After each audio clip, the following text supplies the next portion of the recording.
Present by माँ लक्ष्मी जी रमपुरा बाजार।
कहियो ने देखने रही तोरा लेखा पटियार गे कोन टेलर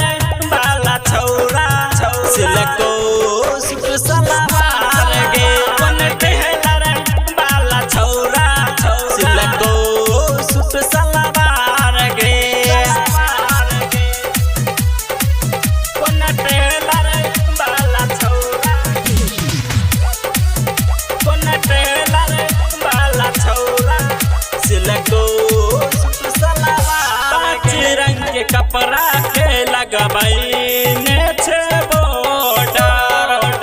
तब ता लगे हो के अलगे मॉडल पांच रंग के कपड़ा के लगबैने छे बॉर्डर तब ता लगे हो के अलगे मॉडल रामपाती मस्क देख का रामपाती मस्क देख का भागे ले बुरा हाल गे कोन टेलर वाला छौरा सिलको सुट सलवार गे कोन टेलर वाला छौरा सिलको सुट सलवार गे जहिया जहिया पेन्हई छे जहिया जहिया पेन्हई छे लागै छे कमाल गे कोन टेलर वाला छौरा सिलको सुट सलवार गे कोन टेलर वाला छौरा सिलको सुट सलवार